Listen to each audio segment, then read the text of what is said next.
Ooh.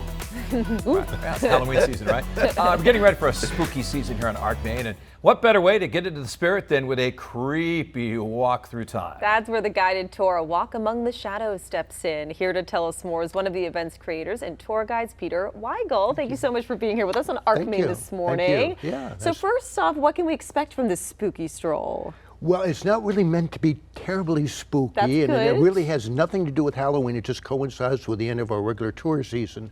But what you can expect, one good thing about this for a lot of people is that you get to be in a cemetery at night in the dark legally. Nobody's going to chase you out of the cemetery. Right. But what we do is over the winter we select a historic theme that's relevant to the cemetery or to the people of Portland, and we then research 5, 6, 7, 8 characters who lived through that experience, and we have professional actors bring those characters to life, and we have audience groups of about 30 go in about every 15 or 20 minutes as a group. They're guided along what we call funeral lane by specters, volunteers garbed up in black cloaks and with carrying lanterns. They walk the audience members along funeral lane from acting point to acting point, and the audience hears the stories of all these characters who lived through the event. And this year, of course, our theme is different every year. This year it is the Rum Riot, Portland's Rum Riot of 1855. Well, tell us about the Rum Riot then. Okay. Because that's one thing I've heard of all the fires. I've heard so much about history of Portland. I don't know about the Rum Riot. Well, Rum Riot was a very, very important historical event that a lot of people don't know much about. And it was in the time of Neil Dow. You may be familiar with the name Neil Dow.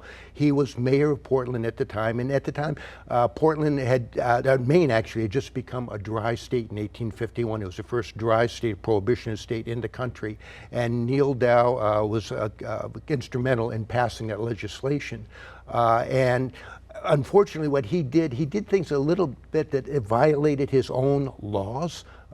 He had acquired several barrels of rum to be stored in the basement of City Hall at the time. The City Hall at that time was at Monument Square. And he was supposed to go through a whole legal procedure with a legal procurement agent and so forth. He didn't do any of that. He kind of kept it on the secret, had everything done in his own name, probably intending for the city to sell the rum for manufacturing or medicinal purposes, which was the only way that rum or any liquor was legal at the time. However, people got the idea that maybe he was keeping it for himself, and so they marched to City Hall demanding that they take out the rum in the barrels. And through the night, through the evening, several hundred, maybe 1,000, 1,500 so people gathered.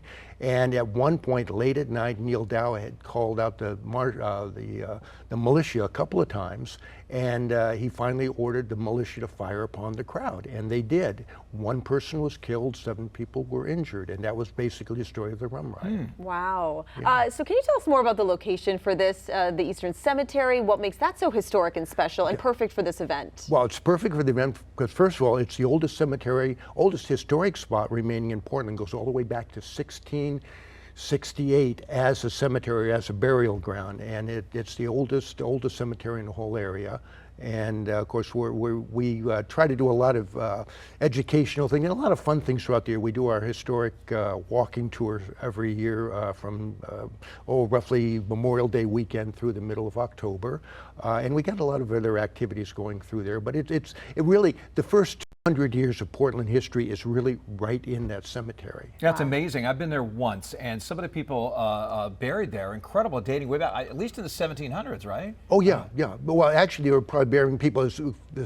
Portland was founded maybe about 1632. Yeah. So whenever anybody passed away, as was common in older settlements, they just took them up on the nearest hillside and had them buried. And this happened to be the nearest hillside overlooking the original settlement. The original settlement of Portland was just down over the hill where India Street meets 4th Street. That was the original location of the first Portland settlement. Wow. How long have you been doing this particular event, and what sort of planning goes into it? I know you have a different theme each year, so you must be doing some research, and how many people are involved? Well, we got hardcore, probably about a couple of dozen volunteers, but when we do a production like this, it's probably about 50 or 60, including all the volunteers who do night by night. But we, as I say, we select a theme in the wintertime, and we have a research and education committee that actually does the research, selects the characters. We do a lot of the research on them, make sure everything is historically correct, because we want it to be entertaining, but we also want it to true. So we do that, and then once we have the characters established, we hand it over to our script person and director, Lynn Cullen, who's done it for several years for us.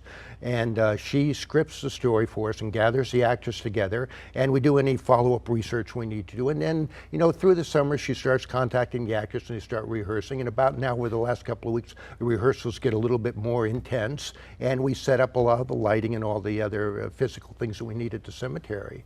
And we're ready to go. The opening night's tomorrow night. Wow, Yeah. already. Now, how long does the tour last? And do you encourage people to dress up? Should they bring a flashlight, or what are some of the No, rules? they don't need to dress up, and we provide the lanterns. And the whole point to it is it's going to be a little dark, and I mean, just again, Sure. the atmosphere is really important. They and we do probably 3, 4, or 5 run-throughs each evening, depending on how many people we have lined up.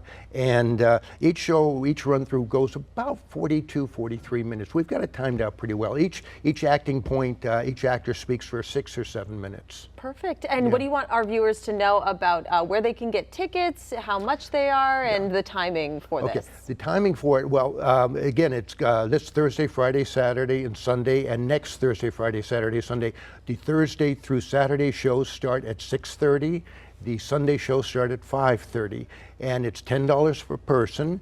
And just either you can get tickets ahead of time on Eventbrite, or you can just come at the box office and we'll take cash. Perfect. It's funny you say it's not supposed to sound spooky, but it's a cemetery. I know, it's Wearing at night. black clothes sitting there in lanterns. Yeah. I don't know. A little spooky, right? The right amount of spooky. A little spooky, yeah. Thank you so much for joining us. Thank Good you. luck.